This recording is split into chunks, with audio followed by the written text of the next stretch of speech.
বাংলাদেশে একটা আলেম ছিল, মস্ত বড় শাইখুল হাদিস, নাম হলো আজিজুল হক। যেরকম নাম কি আজিজুল হক। ওনার এক ছেলে নাম হলো মামুনুল হক। আপনারা বলেন তো, এই দুই হক দুই ধনী জেলখানা ঢুকছিল কি অপরাধে? কথা কয় না রে, বাংলাদেশের লোক কথা কয় না রে। এই মামুনুল হকের বাপ আজিজুল হককেও কিন্তু হাসিনা সরকার জেলের মধ্যে ঢুকেছিল। জোরে করে কথা ঠিক কিনা? ওযু করার পানি পর্যন্ত দেয়নি। শাইখুল হাদিস যিনি বুখারী শরীফ বাংলা অনুবাদ করেছেন, সেই শাইখুল হাদিসকে জেলের মধ্যে ঢুকাইছিল এই হাসিনা সরকার। ওযুর পানি দেয়নি, তার ছেলেকেও জেলখানায় ঢুকালো। আপনারা বলেন তো কি অপরাধে? অনেকেই হয়তো আপনাকে তেলতালারা বলবে, তেলতালা বোঝেন না? সারা তেলতালারা, আমার এলাকার তেলতালারা গরিবের ছেলে যদি লেখাপড়া করে যতই পড়ুক ম্যাট্রিক পাস করবি না, আগেই কয়ে দেয়। ম্যাট্রিক যখন পাস করে কই ম্যাট্রিক পাস করলে কি হবে রে, আয়ত ফেল করবি। আয়ে যখন পাস করে, আয়ে পাস করলে লাভ আছে, বিএ পাস করবার পারবি না। বিএ যখন পাস করে তেলতালা কয় যতই পাস করুক চাকরি নাই। পরে যখন চাকরি পায় কই যতই চাকরি পাক থাকবি না। যখন বহুদিন চাকরি থাকে তখন তেলতালা কি কয়, যতই চাকরি করুক আমার সাথে পারবি না। মানে তেলতালা খালি উপরে থাকবার চাই, নিচে বলবার চাই না। বলে কথা ঠিক। সমাজের মধ্যে এরকম তেলতালা আছে না নাই? তেলতালা, এই শালা তেলতালারা এখন চারটা দল হয়ে গেছে। এক নম্বর হলো তারা গুজব লীগ, জোরে কন কি লীগ। দুই নম্বর হলো তারা আফসোস, আগে ভালো আছিল, আগেই ভালো আছিল, মেরে খাওয়া হচ্ছিল, আফসোস করতেছে না, তার নাম হলো কি লীগ? আফসোস লীগ। আর একটা আছে হতাশা লীগ, জোরে বলেন কি লীগ। আর পোলা আছে আওয়ামী লীগ।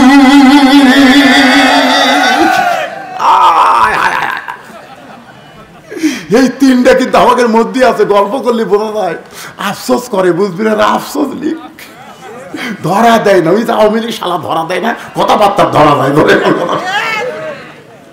আর একটা হলো গুজব, এই ঢাকার খবর জানিস, এই ঢাকা ডক্টর নুসরাত বেশি থাকা পারতেছিল, শালা গুজব লীগ। আর একটা হলো হতাশা। এই তিনটা বর্তমানে আমাদের সমাজত আছে, কিন্তু পয়লা গেছে আওয়ামী লীগ। কথা ঠিক কিনা? কখন এরা কোন স্রোতে আমাদের কাছে আসবে আল্লাহ ভালো জানে। তবে শুনে নেন, নূহ থেকে শুরু করে ফেরাউন থেকে শুরু করে আজ পর্যন্ত যত স্বৈরাচারী পালাইছে তারা আর কোনোদিন ফিরে আসতে পারে। জনগণের কথা ঠিক কিনা? হাসিনার জন্য গোটা বর্ডার খুলে দিল, হাসিনার বাংলাদেশে কোনোদিন ফিরে আসবে না। এই হাসিনার চামচাগুলো আমাদের বাংলাদেশকে অস্থির করার জন্য গুজব ছড়ায়। জনগণের কথা ঠিক কিনা?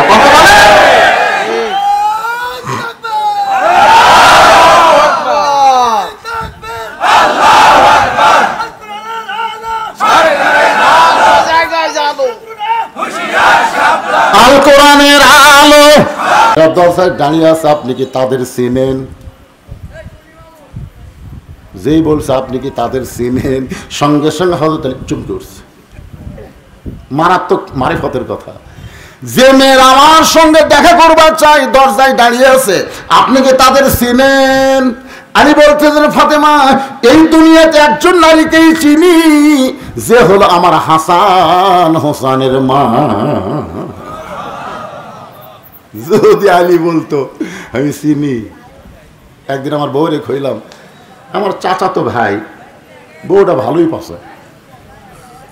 যে বলছি বউটা ভালোই পাইছে, খুব সুন্দরী। আমার বউ কয়, আপনি কবে থেকে লুচ্চা হলেন? আমি কইলাম লুচ্চা মানে? তা আপনি একজন আলেম হয়ে একজনের বউ দেখেন, আপনার লজ্জা করে না? আমি এরপর থেকে কোনো মেয়েকে যদি দেখি আর বইয়ের কাছে কোনোদিন কই না, কারণ কইলেই ধরা খাওয়া লাগবে। আমি কান ধরে তওবা করছি, না আর দেখবই না, আর দেখবই না। যদিও দেখি বইয়ের কাছে আর বলা যাবি না। আমি বলতেছেন, ফাতেমা, এই দুনিয়ার একজন মেয়েকে শুধু আমি চিনি, সে হলো আমার হাসান আর হোসেনের মা। ফাতেমা বলে, স্বামী গো, যে মেয়েরা দরজায় দাঁড়িয়ে আছে সমস্ত মেয়েরাই পর্দানিশী, কিন্তু একটা যদি বেপর্দা হয়, যে মেয়েরা আমার সঙ্গে দেখা করবে সবাই পর্দানিশী, কিন্তু একজন একজন যদি বেপর্দা হয়, বেপর্দা নারী যারা শয়তানের যানবাহন তারা, সবাই আমার সঙ্গে বলবেন, বেপর্দা নারী যারা শয়তানের যানবাহন তারা। বেপর্দা নারীর মধ্যে দিয়ে শয়তান আমাদের সমাজের মধ্যে ঢুকে যায়, আপনার বাড়ির মধ্যে ঢোকে, আপনার পরিবারের মধ্যে ঢোকে। পুরুষের মাধ্যমে শয়তান ঢোকে না, শয়তান ঢোকে নারীর মাধ্যমে। জোরে কোন কথা ঠিক? কারণ জান্নাতের মধ্যে আদম আলাইহিস সালামের কাছে শয়তান আসতে পারে নাই, শয়তান এসে হাওয়ার কাছে। জোরে কথা কন না কেন? হাওয়া বেপর্দা আছে। বেপর্দা কি? ওলা তাকরাবা হাযিস শাজারা ফাতাকুনা মিনাজ জালিমিন। ওই গাছের কাছে যায়ও না, গাছের দিকে তাকায়ও না, গাছের দিকে তাকালে পর্দার খেলাপ হবে। যেই বলছে গাছের দিকে তাকা হয় না, তখন থেকে হাওয়া শুরু করছে, গাছত কি মাল আছে রে।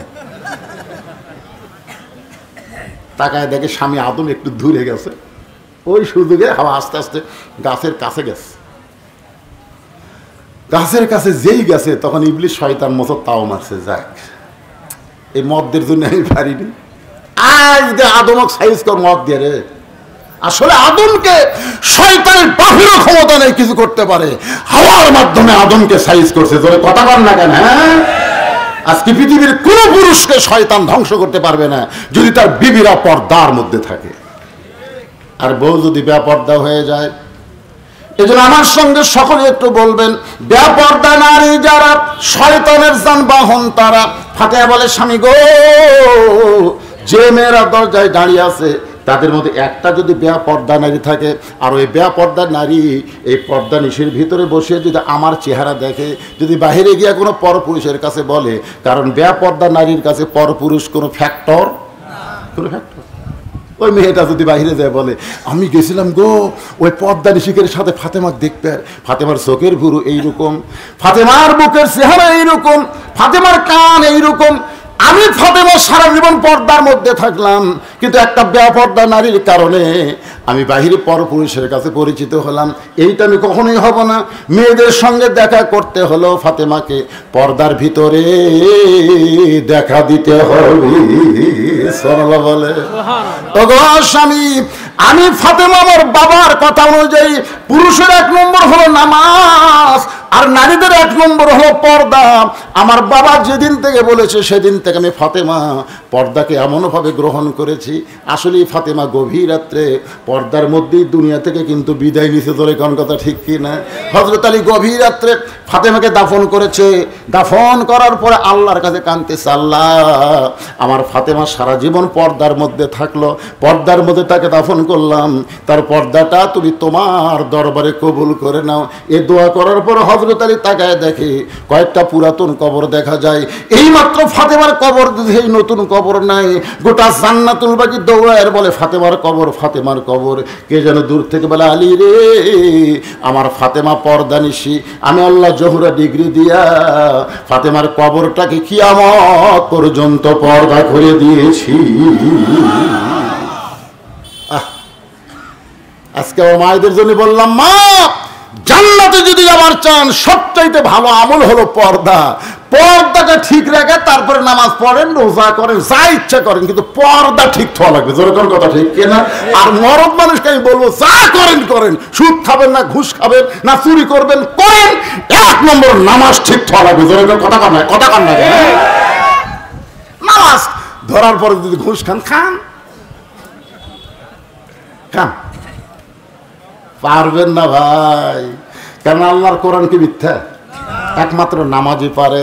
আল্লাহ কয়, নামাজের জোরে ফাহেশা যাবে দূরে, পাক কোরআনের আছে ঘোষণা।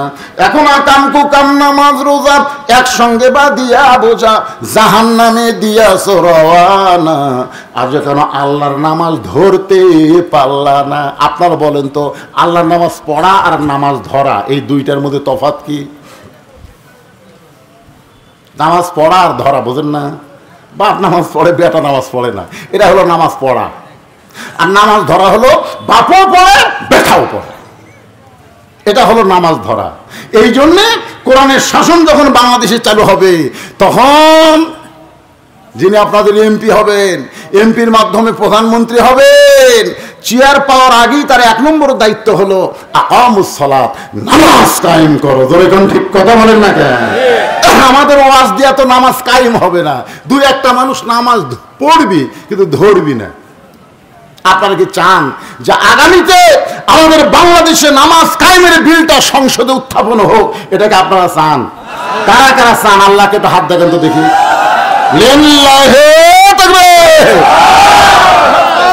হাত নামান। এখন যারা নামাজ পড়ে না তারা কেউ কি এক বিপদে পড়লাম রে। আসলে যারা নামাজ পড়ে না দুনিয়ার সবচাইতে নামাজই তাদেরকে কঠিন মনে হয়। দেখবেন সবই করে কিন্তু নামাজত গেলি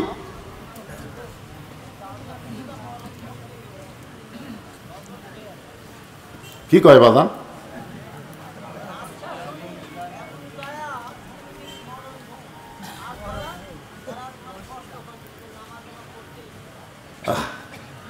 যারা নামাজ ধরেছে তাদের একটা কথা বলবো, যারা নামাজ ধরেছে তাদের একটা চরিত্রের কথা বলি।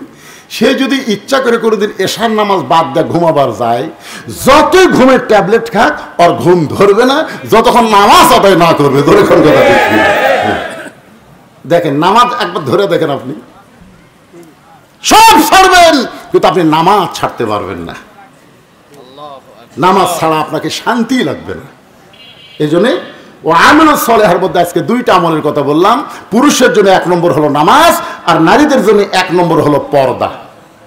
সূরা আসরের 3 নম্বর বিষয় হলো ওয়াতাওয়াসাউ বিল হক। ওয়াতাওয়াসাউ বিল হক। আচ্ছা, আপনারা এই যে ওটা বসা যে ছেলে ফেলে উঠতেছে কিছু কর না কেন? কি শেষ করে দেব? আমার কথা কি শুনতে আপনাদের অসুবিধা হচ্ছে? মাইকের সাউন্ড কি কানে ঢুকতেছে? তো তাহলে আপনারা এরকম ব্যাক সাইজ মাঝে মধ্যে হন কেন? সূরা আসরের বিষয় কয়টা? জোরে বলেন কয়টা? 1 নম্বর হলো ঈমান, 2 নম্বর আমিলুস সালিহাত নেক আমলের মধ্যে পুরুষের 1 নম্বর নামাজ, নারীদের 1 নম্বর পর্দা। এই দুইটা সম্পর্কে আলোচনা করে 3 নম্বর বিষয় হলো ওয়াতাওয়াসাউ বিল হক। বাংলাদেশে একটা আলেম ছিল, মস্ত বড় শাইখুল হাদিস, নাম হলো আজিজুল হক। যেটার নাম কি? আজিজুল হক। ওনার এক ছেলে নাম হলো মামুনুল হক। আপনারা বলেন তো, এই 2 হক 2 ধনী জেলখানা ঢুকছিল কি অপরাধে? কথা কয় না রে, বাংলাদেশের লোক কথা কয় না রে। এই মামুনুল হকের বাপ আজিজুল হককেও কিন্তু হাসিনা সরকার জেলের মধ্যে ঢুকেছিল। জোরে করে কথা ঠিক কিনা? ওযু করার পানি পর্যন্ত দেয়নি। শাইখুল হাদিস যিনি বুখারী শরীফ বাংলা অনুবাদ করেছেন, সেই শাইখুল হাদিসকে জেলের মধ্যে ঢুকাইছিল এই হাসিনা সরকার। ওযুর পানি দেয়নি, তার ছেলেকেও জেলখানায় ঢুকালো। আপনারা বলেন তো কি অপরাধে? অনেকেই হয়তো আপনাকে তেলতালারা বলবে, তেলতালা বোঝেন না? সারা তেলতালারা, আমার এলাকার তেলতালারা গরিবের ছেলে যদি লেখাপড়া করে যতই পড়ুক ম্যাট্রিক পাস করবি না, আগেই কয়ে দেয়। ম্যাট্রিক যখন পাস করে কই ম্যাট্রিক পাস করলে কি হবে রে? আয়ত ফেল করবি। আয়ে যখন পাস করে, আয়ে পাস করলে লাভ আছে, বিয়ে পাস করবার পারবি না। বিয়ে যখন পাস করে তেলতালা কয় যতই পাস করুক চাকরি নাই। পরে যখন চাকরি পায় কয় যতই চাকরি পাক থাকবি না। যখন বহুদিন চাকরি থাকে তখন তেলতালা কি কয়? যতই চাকরি করুক আমার সাথে পারবি না। মানে তেলতালা খালি উপরে থাকবার চাই, নিচে বলবার চাই না। বলে কথা ঠিক। সমাজের মধ্যে এরকম তেলতালা আছে না নাই? তেলতালা, এই শালা তেলতালারা এখন 4টা দল হয়ে গেছে। 1 নম্বর হলো তারা গুজব লীগ। জোরে কন কি লীগ? 2 নম্বর হলো তারা আফসোস, আগে ভালো আছিল, আগে ভালো আছিল, মেরা খাওয়া হচ্ছিল, আফসোস করতেছে না, তার নাম হলো কি লীগ? আফসোস লীগ। আর একটা আছে হতাশা লীগ। জোরে বলেন কি লীগ? আর পয়লা আছে আওয়ামী লীগ।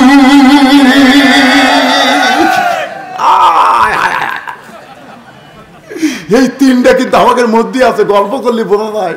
আফসোস করে, বুঝবি না? আফসোস লীগ ধরা দেয় না। ওই যে আওয়ামী লীগ শালা ধরা দেয় না, কথাবার্তা ধরা দেয়। আর একটা হলো গুজব। এই ঢাকার খবর জানিস? এই ঢাকা ডক্টর নুসর বেশি থাকা পারতেছিল, শালা গুজব লীগ। আর একটা হলো হতাশা। এই 3টা বর্তমানে আমাদের সমাজত আছে, কিন্তু পলে গেছে আওয়ামী লীগ। কথা ঠিক কিনা? কখন এরা কোন স্রোতে আমাদের কাছে আসবে আল্লাহ ভালো জানে। তবে শুনে নেন, নমরুদ থেকে শুরু করে ফেরাউন থেকে শুরু করে আজ পর্যন্ত যত স্বৈরাচারী পালাইছে তারা আর কোনোদিন ফিরে আসতে পারে। জনগণ কথা দেখতে হাসিনার জন্য গোটা বর্ডার খুলে দিল, হাসিনার বাংলাদেশে কোনোদিন ফিরে আসবে না। এই হাসিনার চামচাগুলো আমাদের বাংলাদেশকে অস্থির করার জন্য গুজব ছড়ায়। জনগণ কথা ঠিক কিনা কথা বলে?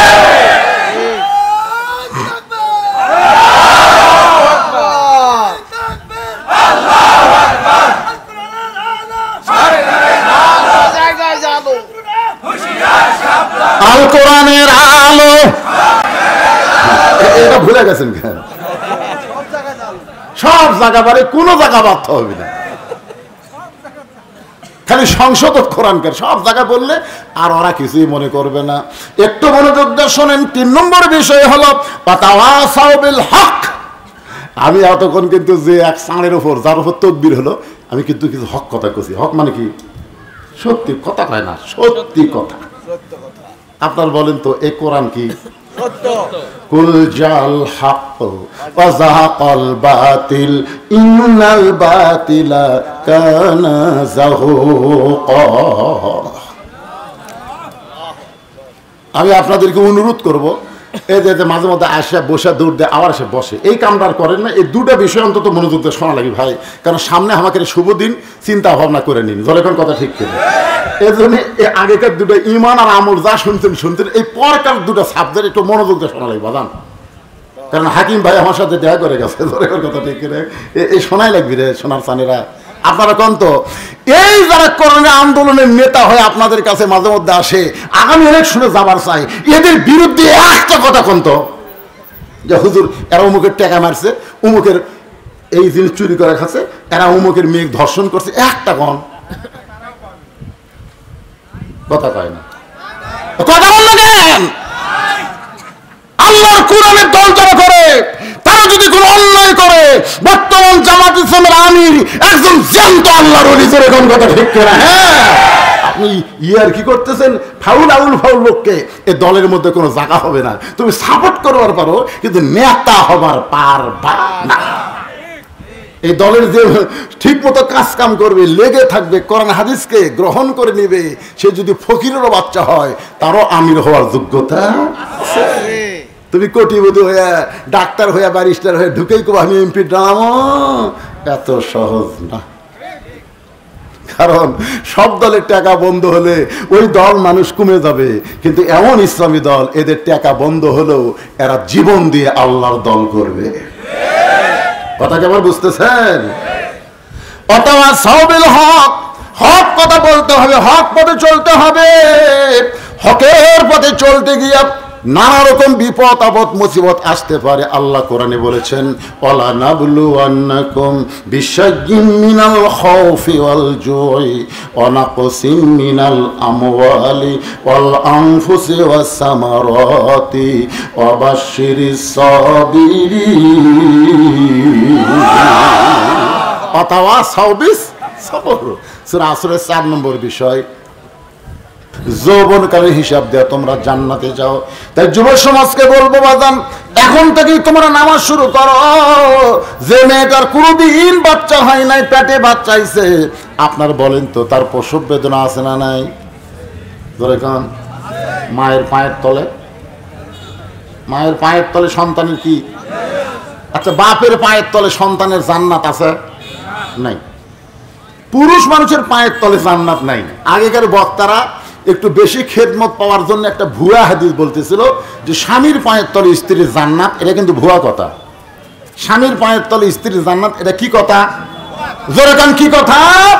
আসল কথা হলো কোন পুরুষের পায়ের তলে জান্নাত নাই। জান্নাত হলো নারী, আর সেই নারী যদি মা হয়। এখন প্রসব বেদনা যখন শুরু হয়েছে, আমার বউকে আমি বলছিলাম, কে গো প্রসব বেদনা যখন শুরু হয়ে যায় ব্যথাটা কোন দিকে? আমি মনে করছি নিজদা বাচ্চা হয়তো ওই দিকে হয়তো ব্যথা হয়। আমার বউ বলে, স্বামী গো আপনি পুরুষ মানুষ হয়ে নারীর ব্যথা শুনে কি করবেন? বলে বক্তা মানুষ হয়তো ওয়াজে বলা লাগতে পারে। আমার বউকে যখন ব্যথা শুরু হয়ে যায়, ব্যথাটা কলিজা থেকে শুরু হয়, এমন ব্যথা শুরু হয়, মেয়েটা অধৈর্য হয়ে কখনো বলে আমি গলার দড়ি দিব, আমি বিষ খাবো, এই কষ্ট আর আমি সহ্য করতে পারবো না। এখনো বাচ্চা হয়নি, নতুন মা হবে, কষ্ট সহ্য করবার না পাইরা চিৎকার করে বল আমি গলায় দড়ি দিব, বিষ খাবো। দাদি নানি দৌড়ে এসে ঘরের মধ্যে ধাক্কা দিয়া তোলে, কেন বিষ খাবি, কেন গলার দড়ি ধরবি? সবর, ধৈর্য ধর, ধৈর্য ধর, ধৈর্য ধর। মায়ের পায়ের তলে সন্তানের জান্নাত। যদি সন্তান মায়ের পায়ের তলে জান্নাত পায়, এত বড় নিয়ামত আল্লাহ মাকে দান করেছে। মা হতে হবে, বিষ খেলে চলবে না, গলার দড়ি দিলে চলবে না, মা হওয়া লাগবে। ধৈর্য ধর, সবর, ধৈর্য ধর। নানি আর দাদি যখন ধৈর্যের উপদেশ দেয়, এক সময় আর পারে না, চিৎকার করে, তখন মেয়েটাকে শোয়া দিয়া নরম পানির মধ্যে কাপড় ভিজায়, ওইটা কপালের উপরে দিয়া কয় ধৈর্য ধর, দাঁতের উপর দাঁত দে, দাঁতের উপর দাঁত দেয়, ইন্নাল্লাহা মা'আস সাবিরিন। কানে কানে কোরআনের আয়াত শুনাই, কানতে কানতে এক সময় দাঁতের উপর দাঁত দেয়, এদিকে ধাইমা বাচ্চা টেনে বের করতেছে। এক সময় মা বেহুশ হয়ে যায়, মায়ের পায়ে তলে সন্তানের জান্নাত পাওয়ার আশায়। মা যখন বেহুশ হয়ে গেছে, এমন সময় সন্তান মা মা ম্যা ম্যা বলে কাঁদতেছে। সন্তানকে গোসল করায়া ওই সন্তান যখন মায়ের বুকের উপরে দেয়, সন্তানের পরশে মা বেহুশ থেকে হুঁশ ফিরে পায়। হুঁশ পাওয়ার পরে মা বুঝতে পারে আমার বুকের উপরে এত রহমত, এত শান্তি কোত্থেকে। তাকায় দেখে পূর্ণিমার চাঁদের মতো ফুটফুটে একটা বাচ্চা তার বুকে, পেটের বাচ্চা পেট থেকে বের করে বুকে রাখছে। মা আস্তে করে জিহ্বা বের করে ওই বাচ্চারে যখন চুমা খাবার চাই, দাদি নানি তিরস্কার করে বলে লাত্তি মার, বুকের উপর থেকে ফেলায় দে, এর জন্য তুই গলার দড়ি দিবার চাইছিস, এর জন্য বিষ খাবার চাইছিস, এর চুমা খাস না। মা কান্দার বলে দাদি রে, কষ্টের পরে এমন শান্তি, কষ্টের পরে এমন শান্তি আমি বুঝতে পারি নাই দাদি। এমন শান্তি পায় আমার প্রসব বেদনার কষ্টের কথা আমার মনে নাই। আজকে আল্লাহর কোরআনকে যদি বাংলাদেশে বিজয় রূপে দেখতে চাই, বাগান্দ কোরআন বিজয় সাধারণ কোনো বিষয় না। কোরআনের পাখি আল্লামা সাঈদী হুজুরকে জেলের মধ্যে হত্যা করা হয়েছে, ইসলামী আন্দোলনের কর্মীদেরকে, নেতাদেরকে ফাঁসির মঞ্চে নিয়ে যাওয়া হয়েছে, অনেকের গুম করা হয়েছে, অনেকের হত্যা করা হয়েছে। শেষ পর্যন্ত 5ই আগস্ট 2000 ছাত্র জনতার জীবনের বিনিময়ে, রক্তের বিনিময়ে আমরা আবার স্বাধীনতা দেশ বাংলাদেশ পাইলাম। এই বাংলাদেশের স্বাধীনতা যদি আমরা ভোগ করতে চাই, মানুষের তৈরি আইন দিয়ে ভোগ করা সম্ভব না, আমাদের আল্লাহর কোরআনের আইন লাগবে। জোরে বলেন কথা ঠিক কিনা? প্রসব বেদনার কষ্ট আমাদের হয়ে গেছে, প্রসব বেদনার কষ্ট হাসিনা আমাকে দিয়ে দিছে। ধরে কোন কথা ঠিক কিনা?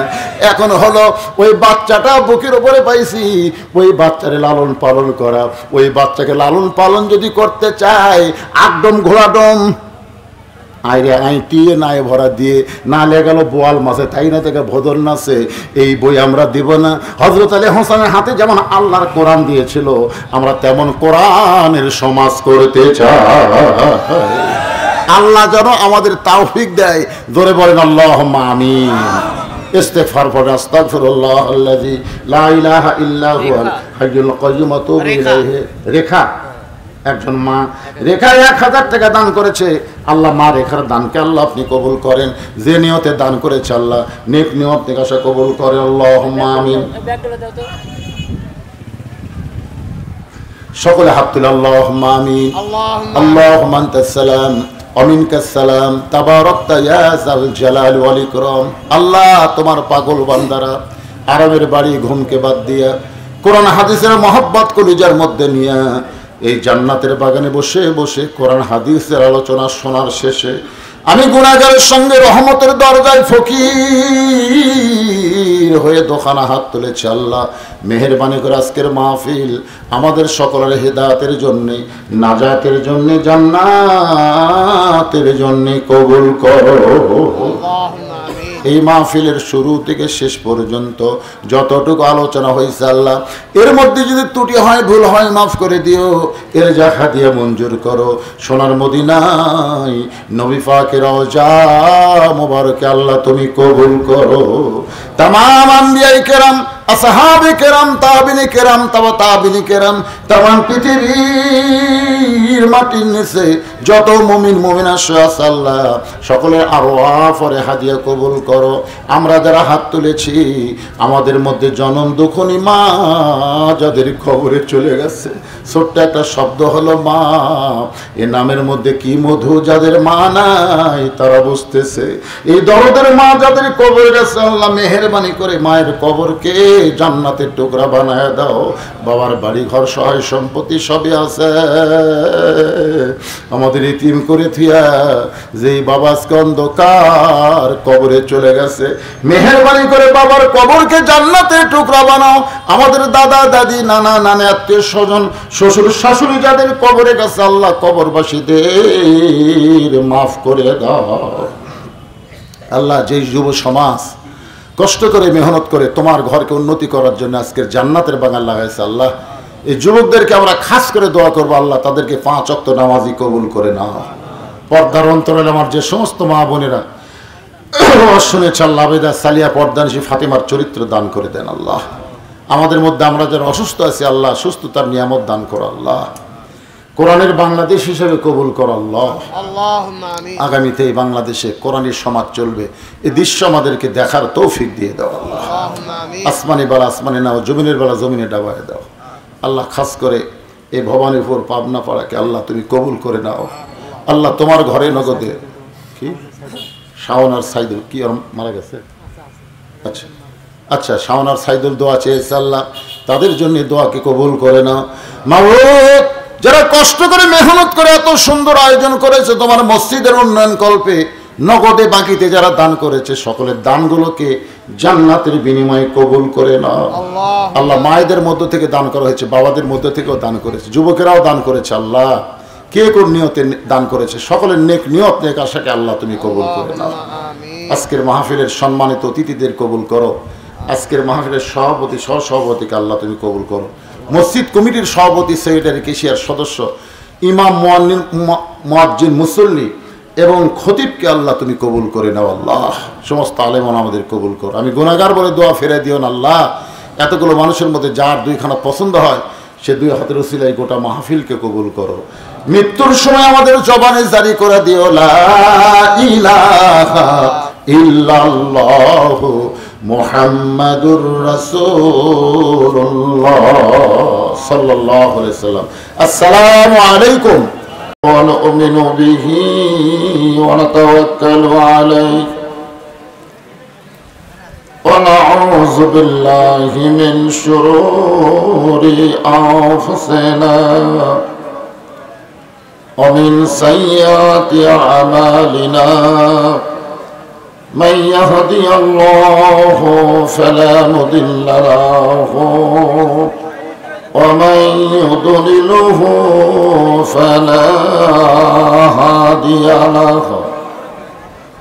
সকলে জবান খুলে বলেন আশহাদু আল্লা ইলাহা ইল্লাল্লাহু ওয়াহদাহু লা শারীকা লাহু وأشهد أن محمدا عبده ورسوله الذي أرسل رسوله بالحق بشيرا ونذيرا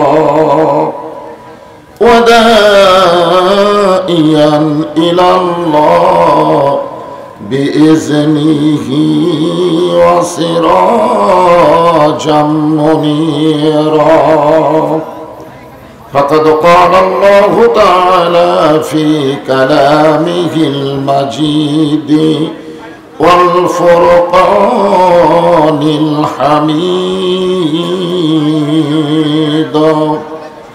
জবান খুলে সকলে পড়েন আউযু বিল্লাহি মিনাশ শাইতানির রাজীম বিসমিল্লাহির রাহমানির রাহিম والعصر إن الإنسان لفي خسر إلا الذين آمنوا وعملوا الصالحات وتواصوا بالحق وتواصوا بالصبر إن الله وملائكته يصلون على النبي يا أيها الذين آمنوا صلوا عليه وسلموا تسليما اللهم صل على مولانا محمد وعلى آله سيدنا شفيعنا مشرق حب محمد সকলে বলি সাল্লাল্লাহু আলাইহি ওয়াসাল্লাম মতলায়ে দিওয়ানি মা মতলায়ে খুরশিদ ইশকাস সিনায়ে সুজানি মা বালাগল উলা বিকামালিহি كشف الدجى بجماله حسنت جميع خصاله صلوا عليه وآله اللهم آمين জান্নাতের বাগান থেকে জান্নাতি মানুষদেরকে নিয়ে আমি গুনাহগার তোমার রহমতের দরজায় দুখানা হাত তুলেছি আল্লাহ। হাসরের ময়দানে জব্বার কাহার নামে রূপ নিয়ে তুমি যখন বিচার শুরু করবে তোমার সামনে দাঁড়ায়া সমস্ত নবীর নাফসি নাফসি বলে কাঁদতে থাকবে। এমন কঠিন অবস্থা হাসরে হবে, সেদিন সমস্ত নবী তার উম্মতকে ভুলে যাবে, শুধু বলবে আল্লাহ আমার কি হবে, আমার কি হবে। একমাত্র দরদি নবী শাফাতের কান্ডারি ইয়া রব্বি হাবলি উম্মতি বলে সেজদায় পড়ে যাবে। সেই কঠিন মুসিবতের সময় আজকের এই মাহফিলকে ওসিলা করে আমাদের সবাইকে রাসূলের উম্মতের কাতারে আল্লাহ কবুল করে নিও। সুবহান রাব্বিকা রব্বিল ইজ্জাতি আম্মা ইয়াসিফুন ওয়া সালামুন আলাল মুরসালিন আলহামদুলিল্লাহি রাব্বিল আলামিন। লা ইলাহা ইল্লাল্লাহ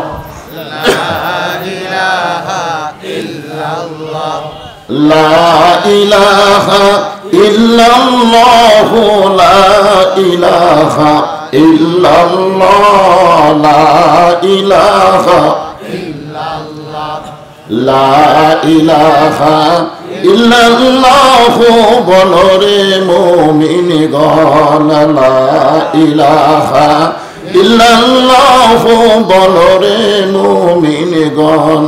এই কলেমার জন্যে নবীজি, এই কলেমার জন্যে নবীজি সহিলেন কত জ্বালাতন। লা ইলাহা ইল্লাল্লাহ বলরে মুমিনগণ লা ইলাহা ইল্লাল্লাহ লা ইলাহা ইল্লাল্লাহ লা ইলাহা ইল্লাল্লাহ মুহাম্মাদুর রাসূলুল্লাহ। রাসূলের মহব্বতে জবান খুলে সমস্বরে সকলে বলি সাল্লাল্লাহু আলাইহি ওয়াসাল্লাম। ভবানীপুর পাটনাপাড়া যুব সমাজ কর্তৃক আয়োজিত জামে মসজিদের উন্নয়ন কল্পে আজকের এই তাফসিরুল কোরআন মাহফিল, আজকের এই মাহফিলে যিনি সভাপতির আসনে আল্লাহ পাক কবুল করেছেন জনাব আলহাজ মোহাম্মদ সিরাজুল ইসলাম, আজকের এই মাহফিলের সম্মানিত সভাপতিকে অন্তরের অন্তঃস্থল থেকে আমি শুভেচ্ছা জ্ঞাপন করছি।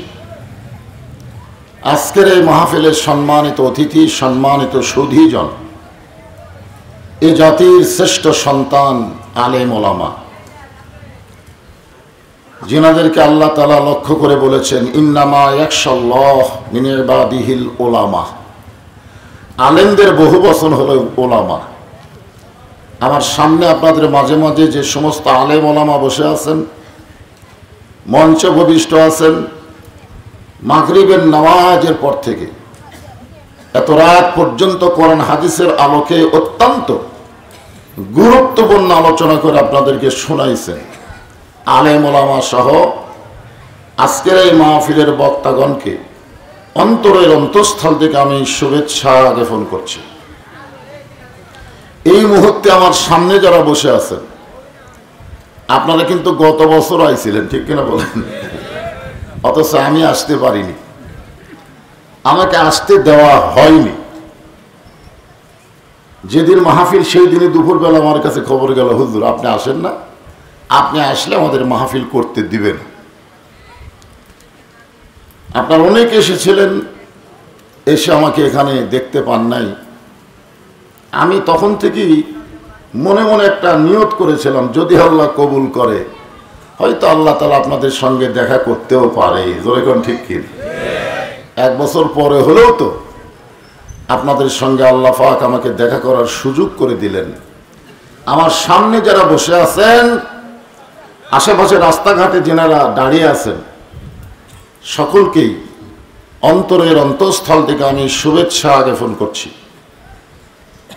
আমার সম্মানিত মা বোনেরা, পর্দার অন্তরালে বসে বসে যারা আলোচনা শুনতেছেন, তাদেরকে শ্রদ্ধা জ্ঞাপন করে বর্তমানে এই বাংলাদেশের দ্বিতীয় স্বাধীনতার পরে আপনারা সকলে কেমন আছেন?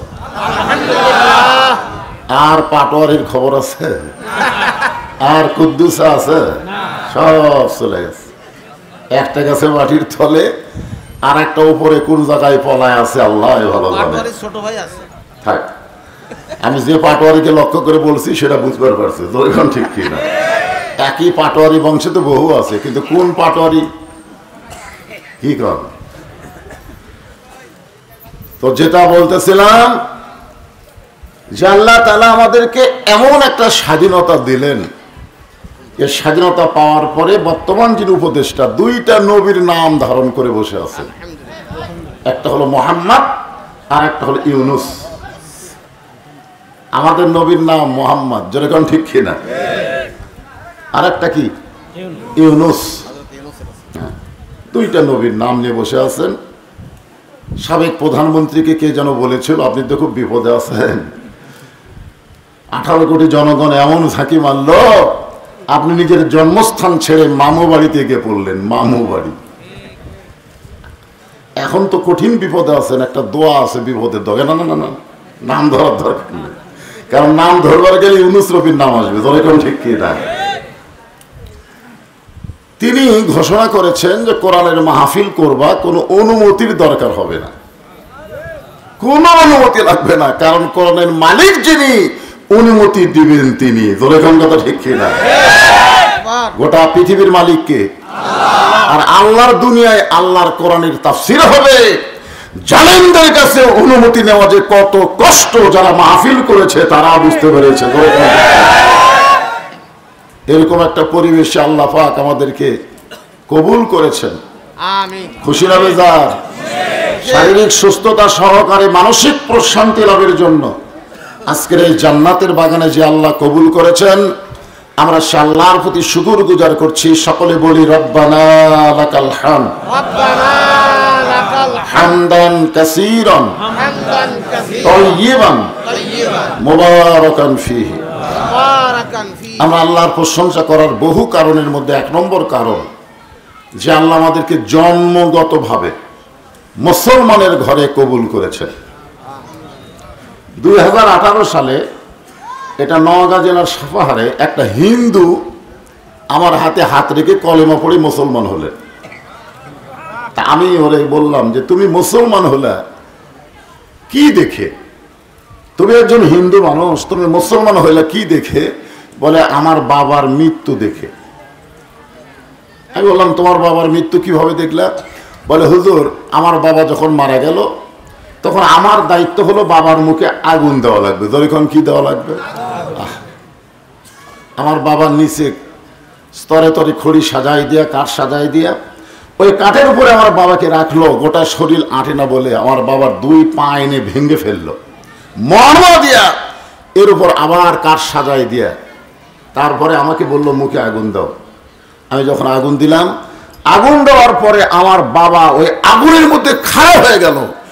তারপরে দেখলাম আমার প্রতিবেশীরা আমার বাবার দেহের ওপর লাঠি দিয়ে বাড়ি মারলো, দেহের সমস্ত কিছু চুরমার করে দিল। এইটা দেখার পর আমি চিন্তা করলাম মরার পরে এইরকম অবস্থা ভালো লাগলো না। আমি আপনাকে মুসলমানের একজনের মৃত্যুর পরে দেখলাম তাকে যখন সাদা কাফনে মোড়ায়া হাজার হাজার লোকের সামনে জানাজা করলো, আমি আশ্চর্য হয়ে গেলাম। কান্দে করে নিয়ে যখন কবরের পাড়ে নিয়ে গেল, আমি হিন্দু মানুষ ভিতরে ঢুকতে পারলাম না। বাহির থেকে তাকায় দেখলাম কত সম্মানের সাথে তাকে কবরের ঘরে নামায় দিল। এইটা দেখার পরে যেই মুসলমান মরার পরে এত সম্মান করা হয়, সেই ইসলাম ছেড়ে আমি হিন্দু ধর্মে থাকতে পারি না। আমি মুসলমান হয়ে গেলাম। আপনারা জানেন আল্লাহ পাক আমাদেরকে কোনো হিন্দুর ঘরে, বৌদ্ধর ঘরে, খ্রিস্টানদের ঘরে না পাঠায় সরাসরি মুসলমানের ঘরে আল্লাহ আমাদের কবুল করেছেন। আমিন। অন্য ধর্ম থেকে এসে ইসলাম ধর্ম গ্রহণ করা কি সহজ? যখন সহজ, যার প্রমাণ হলো নবীর চাচা আবু তালেব। নবীর চাচা আবু তালেব দুনিয়া থেকে যখন বিদায় নিচ্ছেন, আল্লাহ রাসূল বললেন চাচা মরি যখন যাচ্ছেন খালি একটাবার কলেমা পড়ে মুসলমান হয়ে যান। চাচা বললেন বাবা মরি যখন যাব বাপ দাদার ধর্ম ত্যাগ করব না। এ কথার দ্বারা বোঝা গেল আল্লাহ যদি না চায় অন্য ধর্ম থেকে মুসলমান হওয়া খুব কঠিন। ঠিক কিনা? আপনারা বলেন তো, আল্লাহ আমাদেরকে চাইছেই বলে মুসলমানের ঘরে আমাদের কবুল করেছে। আল্লাহু আকবার। এই রুহের জগৎ, এই দুনিয়াতে আসার আগে আমাদের আর একটা জগৎ ছিল, সে জগতের নাম হলো আলমে আরওয়াহ, রুহের জগৎ। এই রুহের জগতের মধ্যে আল্লাহ আমাদেরকে এত দয়া করলেন যে আমাদের হিন্দু বৌদ্ধ খ্রিস্টানদের ঘরে না পাঠায় সরাসরি আমার বাবার মাধ্যমে আমার মায়ের রেহেমে মুসলমানের ঘরে কবুল করলেন। সুবহানাল্লাহ বলতেছেন না? সুবহানাল্লাহ। অমাইয়াবতাগি গায়রাল ইসলাম দীনান ফালাই ইউকবালা মিনহু। এই আয়াতে কারিম যখন তেলাওয়াত করি তখনই তো আশ্চর্য হয়ে যায় যে আল্লাহ ইচ্ছা করলে আমাকে হিন্দুর ঘরে পাঠাবার পারতো, বৌদ্ধর ঘরে পাঠাবার পারতো, ইহুদির ঘরে পাঠাবার পারতো, কিন্তু আল্লাহ ইচ্ছা করেছে আমাকে মুসলমানের ঘরে পাঠাইয়া দিছে। কারণ পৃথিবীতে যত ধর্মই থাক, কোন ধর্ম ধর্ম না, ধর্ম কিন্তু একটাই। কথা কয় না, ধর্ম কয়টা? একটা। সেটা কি ধর্ম? ইসলাম ধর্ম। এটা কি আমার কথা না আল্লাহর কথা? আল্লাহর কথা। আল্লাহ বলতেছেন ইসলাম ছাড়া অন্য কোন ধর্ম কেউ যদি গ্রহণ করে লা ইউকবালা মিনহু, সেইটা কবুল করা হবে না। কেবলমাত্র কবুলযোগ্য একমাত্র ধর্মের নাম কি? ইসলাম। ইন্নাদ দীনা ইনদাল্লাহিল ইসলাম। আল্লাহ তাআলা আমাদের মুসলমানের মধ্যে কবুল করেছে, তাও আবার জন্মসূত্রে। জোরে কোন সুবহানাল্লাহ। সুবহানাল্লাহ। আল্লাহর প্রশংসা করার কারণ হলো আল্লাহ আমাদেরকে এমন একটা নবীর উম্মত হিসেবে কবুল করেছেন। ভাগ্য ভালো বলেই আমরা বিশ্ব নবীর উম্মত। ঠিক কেন বলেন? এই দামি মনোগতের মধ্যে কি বললাম যে হাসরের ময়দানে আল্লাহ যখন জাব্বার কাহার নাম রূপ নিয়ে বিচার শুরু করবেন। ওই সময় বাবা আদম থেকে ঈসা আলাইহিস সালাম পর্যন্ত সমস্ত নবীরা তাদের উম্মতকে ভুলে যাবে। তাদের যে উম্মত আছে ও কথা মনেই নেই। তারা খালি আল্লাহর সামনে বলবে আমার কি হবে, আমার কি হবে, আমার কি হবে। নবীরা নিজে বাঁচার জন্য ব্যস্ত থাকবে, উম্মতের দিকে তাদের কোনো খেয়াল থাকবে না। আর ভাগ্যগুণে আমরা এমন একটা নবী পাইছি যেই নবী নিজের কথা বলবে না, সব সময় উম্মতের কথা বলবে। সব সময় বলবেন, সব সময় উম্মতের কথা বলবেন। যখন আজরাইল জান কবজ করবার আইছে নবীর কাছে, তখন নবী কাঁদতেছিলেন। আজরাইল বলেন, ইয়া রাসূলুল্লাহ আপনি কাঁদেন কেন? আপনাকে দেহ থেকে জানটা কবজ করে আল্লাহর আরশে নিয়ে যাওয়া হবে। ধরে কোন সুবহানাল্লাহ। আল্লাহ পাক আপনার জন্য ইন্তজার করতেছে, আল্লাহ আপনার অপেক্ষায় আছে। নবী বললেন, জিবরাইল। একটু দূরে দাঁড়িয়ে ছিল ফেরেশতা জিবরাইল নবীর কাছে এসে বলে, আসসালামু আলাইকা ইয়া রাসূলুল্লাহ। হুজুর আমারে ডাকলেন কেন? বলে, আমার কথা তো সরাসরি আল্লাহর সাথে হয় না, তোমার মাধ্যমে একটু আল্লাহর কাছে আমি জানতে চাই, আমার জানটা কবজ করার আগে আমার উম্মতের ব্যাপারে আল্লাহর খবর কি? আমার উম্মতের ব্যাপারে ভালো খবর না নিয়ে আমি নবী দুনিয়া ছাড়তে চাই না। সুবহানাল্লাহ বলবেন না? দেখেন, দুনিয়া ছেড়ে যখন আরশে গেল, আল্লাহ পাক আমাদের নবীকে জান্নাত দেখার একটা হুকুম দিলেন। নবী যখন জান্নাতের মধ্যে গেলেন, এত পরখ করে জান্নাত দেখতেছেন। ফেরেশতা জিবরাইল বললেন, হুজুর আমি বুঝবার পারছি জান্নাত দেখে আপনি খুবই খুশি। আপনি যদি জান্নাত থেকে বের না হন, আল্লাহ আপনাকে বের করে দিবে না।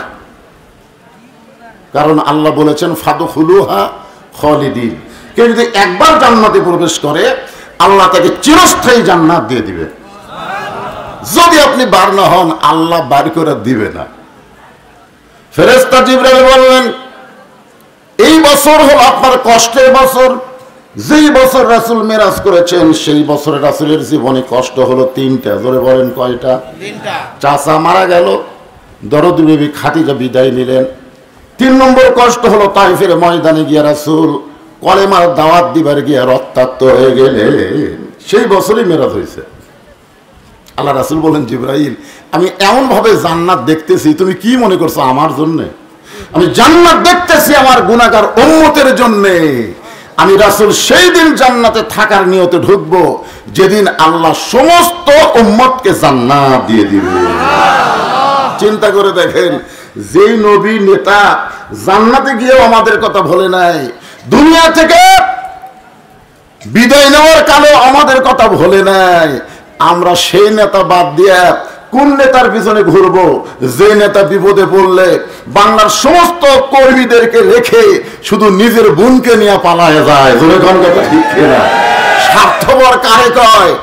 এই বাংলার লোকেরা স্বার্থপর কারে কয়? সবাইকে রাইখা বিপদের মধ্যে ফেলে দিয়ে চলে গেছে মামু বাড়িতে। জোরে কোন কথা ঠিক কিনা? আর এরা বাংলাদেশ থেকে খালি আপা আপা করতেছে, মেয়া মেয়া করতেছে। হায় হায় হায়।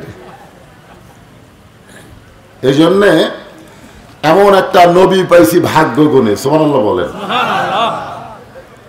নবী না হয়ে দুনিয়ার, না হয়ে ফেরেশতা আল্লাহর হয়েছি উম্মত আপনার, তার তরে শুকুর কোটিবার আলহামদুলিল্লাহ। কি রে ভাই, ইকো দাও কেন? সাউন্ডটা ক্লিয়ার করে দাও, তাহলে হবে, ইকো দেওয়া লাগবে না। আর যারা বাহিরে আছেন, আমি তাদের বলবো বাহিরে থেকে না শোনার চেষ্টা করে ভিতরে আসে। মাহফিলের মাইকের সব মানে ক্ষতি করে হলো বাহিরের শ্রোতারা।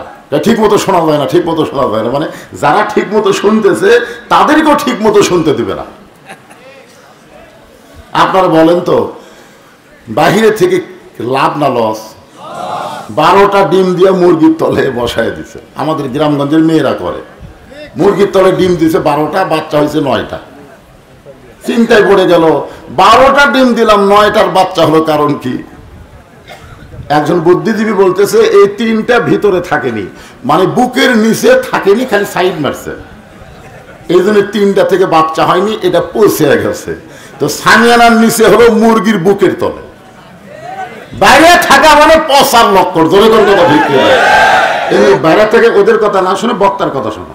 আমার কথা মতো সাইনটা যারা আছে তারা যেন সবাই ঠিক মতো শুনতে পারে। ইকো মিকো কিছু দেওয়া লাগবে না, বুড়া মানুষের ইকো লাগে, ইকো লাগে ইয়ং জেনারেশনের বক্তা, তারা ইকো ছাড়া ওয়াজ করে না, তারা বুঝতেছেন না। আমার ইকো মিকো কিছু লাগবে না, একটু মনোযোগ দিয়ে শুনবেন। আল্লাহর প্রশংসা করার কারণ হলো যে কোরআন থেকে আমরা তাফসীর শুনব, যেই কোরআনের প্রথমে আল্লাহ বললেন যালিকাল কিতাবু লা রাইবা ফি হুদাল লিল মুত্তাকিন।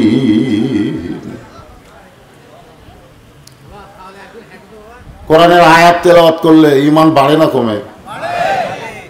আপনারা যখন কোরআন তেলাওয়াত করলাম চুপ করে আছেন, আলহামদুলিল্লাহ।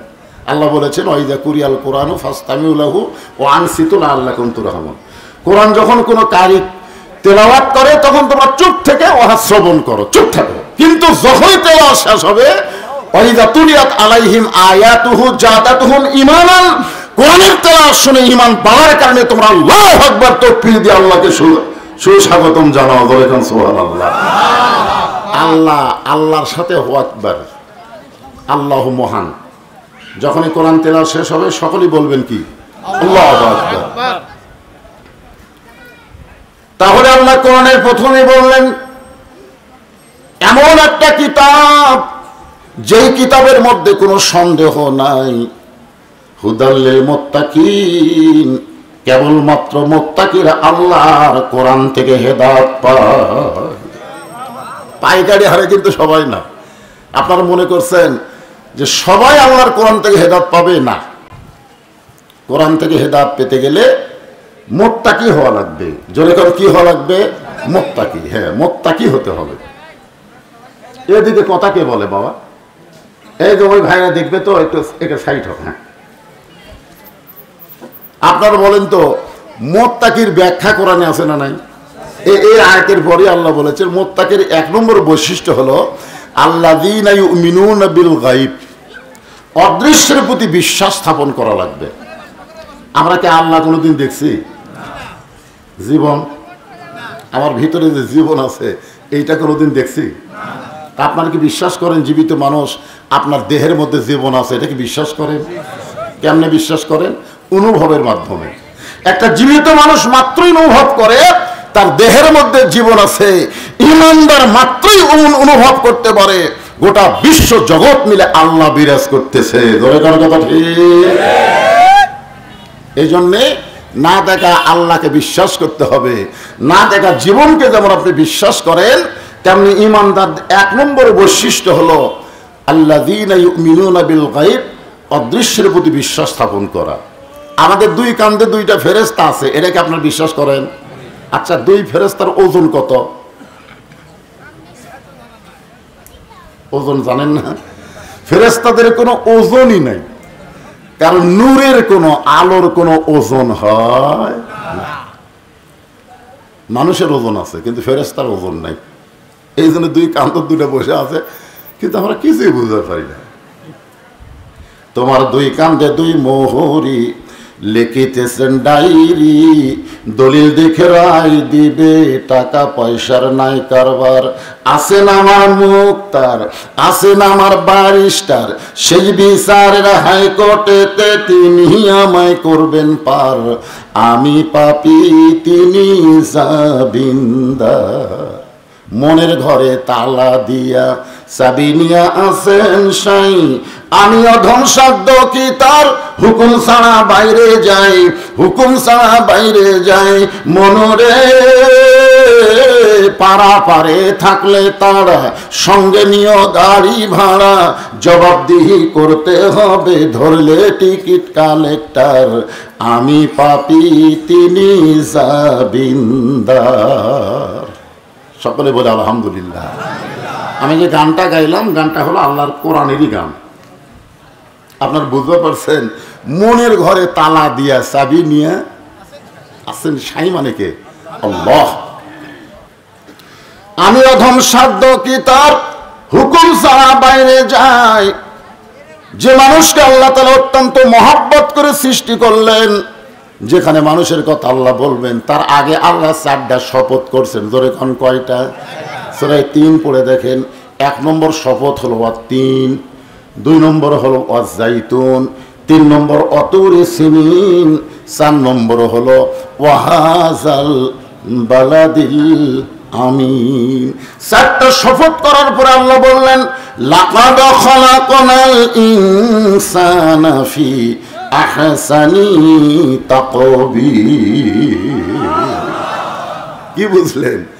মানুষকে সর্বোত্তম আকৃতি দিয়ে আল্লাহ সৃষ্টি করেছে। বলেন সুবহানাল্লাহ। আজকে সূরা আসরের মধ্যে এই মানুষ সম্পর্কে আল্লাহ বলতেছেন ওয়াল আসর, আসরের শপথ, সময়ের শপথ করে আমি বলতেছি ইন্নাল ইনসানা লাফি খুসর, নিশ্চয়ই মানুষগুলো ক্ষতির ভিতরে। আপনারা বলেন তো, যে আল্লাহ মানুষকে এত আদর করে তৈরি করলেন সে আল্লাহ মানুষকে ক্ষতির মধ্যে ফালাতে চায়? জোরে কোন চায়? তাহলে সবাই একটু গজল গাবা। যুবকেরা তোমরা একটু গলা ছাড়া দিবা। আদর করে মানুষ আল্লাহ বানায়া কেমনে দিবেন ক্ষতির মধ্যে ফেলিয়া। কত আদর করছে দেখছেন। আদম আলাইহিস সালামকে আল্লাহ তৈরি করার পরে কি বললেন? রে ফেরেশতারা, যদি দেখতে চাও এক নজর দেখে যাও। সমস্ত ফেরেশতা হযরত আদমকে দেখার জন্য ভিড় করলেন। ফেরেশতাদের সংখ্যা কম না বেশি? বেশি। কত বেশি? এখানে যত মানুষ আমরা বসে আছি আমাদের সকলের সঙ্গে 2টা করে আছে না নাই? তাহলে বোঝা গেল আমরা যা আছি আপাতত আমাদের কাছের ফেরেশতার হিসাবে আমাদের ডবল। তারপরে এই যে সামিয়ানা দেখতেছেন, এই সামিয়ানার উপর থেকে আসমান পর্যন্ত লক্ষ লক্ষ ফেরেশতা সারিবদ্ধভাবে দাঁড়ায় আছে। ততক্ষণ পর্যন্ত ফেরেশতারা থাকবে যতক্ষণ আজকের মাহফিলের মোনাজাত না হবে। তাহলে ফেরেশতাদের সংখ্যা কম না বেশি? হায় হায়, কোটি কোটি ফেরেশতা আদমকে দেখার জন্য ভিড় করলেন। এত ফেরেশতার ভিড়, খালি একজনের কাঁধের উপর আরেকজন লাফ দেওয়াতে শুধু আদমকে দেখার জন্য। আল্লাহ বললেন ফেরেশতা, এইভাবে আদমকে দেখা যাবে না, আদমকে দেখতে গেলে তোমাদেরকে তাওয়াফ করা লাগবে। ঘুরে ঘুরে আমার আদমকে তাকায়া দেখো। জোরে করে সুবহানাল্লাহ। সমস্ত ফেরেশতা ঘুরে ঘুরে যখন আদমকে দেখা শেষ করলেন, এমন সময় আল্লাহ বলেন ফেরেশতা, আমার আদমকে তোমাদের কেমন লাগে? ফেরেশতা বলতেছে আল্লাহ আপনার মতোই লাগতেছে। জোরে কোন সুবহানাল্লাহ। আপনার নিজের চেহারায় না, নিজে পছন্দ করে আদমকে তৈরি করেছে। জোরে কোন সুবহানাল্লাহ। আল্লাহ বললেন ফেরেশতা সেজদা করবা কাকে? বলে আপনাকে। বলে এই মুহূর্তে ঘোষণা হলো উসজুদু লি আদামা, আদমকে সেজদা করো। সমস্ত ফেরেশতা আদমকে সেজদা করবেন, কারণ হুকুম করছেন কে? আরো জোরে বলেন। কিন্তু ফেরেশতার মধ্যে একজন, ওই কিন্তু ফেরেশতা না। আজাজিল কিন্তু ফেরেশতা না, নাম ঠিকই আছে। জিবরাইল, ইসরাফিল, মিকাইল, আজরাইল, আজাজিল। কি কন? দেখতে একই লাগতেছে না? কিন্তু আসলে কি আজাজিল ফেরেশতা? ওই জিনের ভিতরে একজন পড়ে পাওয়া সন্তান, কুড়ে পাওয়া সন্তানকে লালন পালন করে বড় করেছে ফেরেশতারা। এতই ইবাদত করেছে, পৃথিবীর এমন কোনো জায়গা নাই যে জায়গায় শয়তানের সেজদা পড়েনি। আপনারা বলেন তো, যখন আজাদিল সেজদা করছে আল্লাহকে, তখন কি শয়তান ছিল? অনেক ফকিরেরা কয় না সেজদা দেব কোন জায়গায়? সব জায়গায় শয়তান সেজদা দিছে। আপনারা কোন তো শয়তান সেজদা দিছে শয়তান হওয়ার আগে না পরে? পরে একটা সেজদাও দেয়নি। যারা আজকে সেজদার নামে এরকম মারিফতের গান গায় তারা পুরোপুরি শয়তান। ধরে কোন কথা ঠিক কিনা? হ্যাঁ, ওয়াসজুদ ওয়াক্তারিব। আল্লাহ কোরআনে বলেছেন সেজদার দ্বারাই বান্দা আল্লাহর নৈকট্য হাসিল করে। আর সেই নামাজের ব্যাপারে এই মারিফতের ভণ্ডরা কি বলে? আগে করো রে মন আখেরের কাজ, ধ্যান যোগে হয় দিলের নামাজ, ও তোমার পাঞ্জে গানা নামাজ পড়া লাগবে না। কি নামাজ পড়া লাগবে? এরকম ভণ্ড আছে না নাই? জোরে করে আছে না নাই? আল্লাহর কোরআন যেদিন বাংলাদেশ চলবে বাংলার জমিনে তখন কোনো ভণ্ড পাওয়া যাবে না। আমরা স্বাধীনতার পর থেকে বহু দেখলাম, আমি জন্মর পরে দেখলাম বাপের দেশ, যেরকম কিছুদিন আগে করেছিল আমার বাপের দেশ, জোরে খান কথা ঠিক কিনা, বাপের দেশ আমার দেশ। স্বাধীনতার পরে দেখলাম বাবা চালালো, যাই চালাক, তখন খুব একটা বুঝিনি, ছোট ছিলাম তো। ৭৫-এর স্পট পরিবর্তন হওয়ার পরে আমরা দেখলাম শহীদ জিয়ার শাসন, ঠিক কিনা বলেন?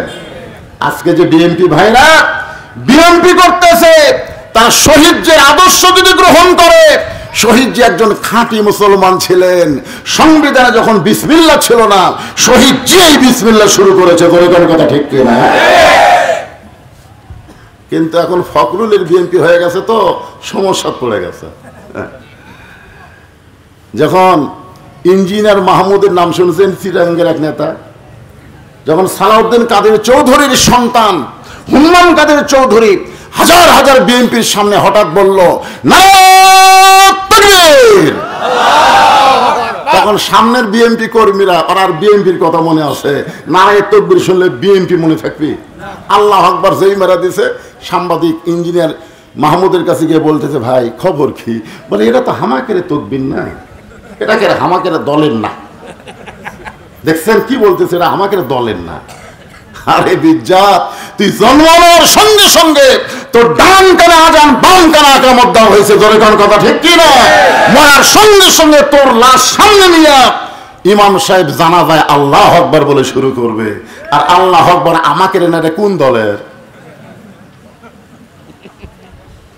এই জন্য বাংলাদেশের বড় বড় দল আওয়ামী লীগ, বিএনপি, এরা দেখবেন ভুলেও আল্লাহু আকবার কবার চায় না, বলে কোন ঠিক কিনা?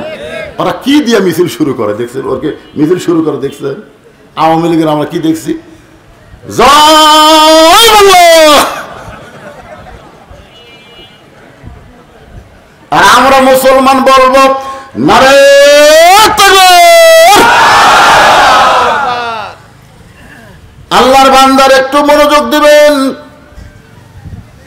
মুসলমান যারা হব, সমস্ত মুসলমান এই তাকবীর দিব, এখানে কোনো দলের কথা বলবো না। দলের দিকে খেয়াল করলে ঈমান থাকবে না।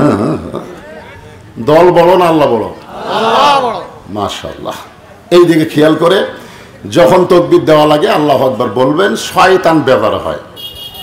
এটা এমন একটা ইবাদত যে শয়তান আল্লাহু আকবার শুনি খুব জোরে হলে এত জোরে দৌড় দেয়, রাসূল বলেছেন ওর পিছন দিক দিয়ে বাতাস বের হয়, বাতাস। তাহলে কি জিনিস এইটা বোঝেন? শয়তান তাড়ানোর ১ নম্বর অস্ত্র হলো তাকবীর। ১ নম্বর অস্ত্রের নাম কি? তাকবীর। ফিলিস্তিনের মুসলমানেরা তাকবীর দিয়ে ইসরায়েলের সৈন্যের দিকে পাথর নিক্ষেপ করে, যখন কথা ঠিক। আল্লাহ ফেরেশতারা বলে, আল্লাহ তুমি ইচ্ছা করলে ছোট বাচ্চার পাথর অ্যাটম বানায় ইসরায়েলের ইহুদির গায়ে লাগাতে পারো।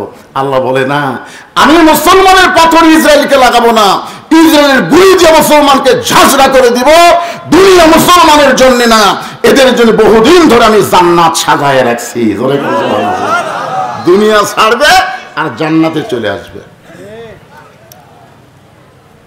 আদর করে মানুষ আল্লাহ বানায়া কেমনি দিবেন ক্ষতির মধ্যে ফেলিয়া।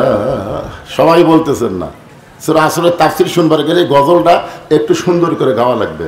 সবাই বলেন, আদর করে মানুষ আল্লাহ বানায়া কেমনি দিবেন জাহান্নামে ফেলিয়া। আল্লাহ মানুষকে এত ভালোবাসে যে ভালোবাসার কারণে বললেন, ইল্লাল্লাযীনা আমানু ওয়া আমিলুস সালিহাতি ওয়া তাওয়াসাউ বিল হাক্কি ওয়া তাওয়াসাউ বিস সবর। এখানে 4টা বিষয় ওয়াজ হবে। কয় বিষয়? হ্যাঁ, আপনারা 4টা বিষয়ের দিকে খেয়াল করবেন। খুব লম্বা ওয়াজ হবে না। আর এই যে ছেলে পেলে যে কিশোর গ্যাং, ওদের দূরে ঘুরতেছে, এরা যা নষ্ট হচ্ছে ভাই। দুনিয়ার কোনো ওষুধ দিয়ে এদেরকে ভালো করা যাবে না। বাপ মা যদি কিছু বলে চোখ লাটার মতন করে চায় থাকে, পিটন দিলেও এই শালারা লড়ে না, জোরে এত বদমাইশ হয়ে গেছে। 2-4 জন বাপ মা আমার কাছে বলে, হুজুর এই বাচ্চাগুলো তো ভালো করার কোনো ওষুধ পাচ্ছি না। আমি বললাম, মা দোয়া করেন, সমস্ত যুবক কিশোরদের ভালো করার ঔষধের নাম হলো আল্লাহর কোরআন। জোরে কোন কথা ঠিক? আল্লাহর কোরআন দিয়ে যেদিন বাংলাদেশ চলবে, এইরকম ঘোরাঘুরির কোনো সুযোগ থাকবে। এশার নামাজের পরে ঘুমায় যাও, যাদের লেখাপড়া আছে লেখাপড়া করো, রাস্তাঘাটে ঘোরার কোনো সুযোগ নেই। আল্লাহ রাসূল বলেছেন এশার পরে ঘুমায় যাবা, কারণ ফজরের জামাত তোমাদেরকে আদায় করা লাগবে। খালি ঘরে কোরআনের মাহফিল এসে বসে না, ঘুরতেছে কি। আমরা একটা গান শুনছিলাম অনেক আগে, চাবি মাইরা দিছে সাইরা জনম ভরা ঘুরিতাছে, মন আমার দেহ ঘড়ি সুন্দর করে বানাইছে কোন কারিগরে। শোনেন যে গানগুলো, শোনেন গানের যা কঠিন অর্থ ভাই। চাবি মাইরা দিছে সাইরা জনম ভরা ঘুরিতাছে, এই ঘোরাও কিন্তু একদিন বন্ধ হবে, হবে না ভাইজান? এখানে 4টে বিষয় সম্পর্কে আলোচনা করা হবে। 1 নম্বর বিষয়ের নাম হলো ঈমান। জোরে বলেন, 1 নম্বর বিষয় কি? 2 নম্বর বিষয় হলো ভালো আমল, সুন্দর আমল। আর 3 নম্বর বিষয় হলো হক কথা বলা, হক পথে চলা। আর 4 নম্বর বিষয় হলো হক পথে চলতে গিয়ে বলতে গিয়ে যত বিপদ আপদ আসবে, ওই বিপদের মধ্যে ধৈর্য ধারণের শিক্ষা নিতে হবে। তো এখন শহীদ জিয়ার পরে আমরা দেখলাম চাচা, এরশাদ চাচা। ধরে কোন চাচা? বর্তমান জাতীয় পার্টির অবস্থা খুবই খারাপ। কেন্দ্রীয় অফিস আগুন দিয়ে পুড়ে দিছে। এরশাদ চাচার ভাই কি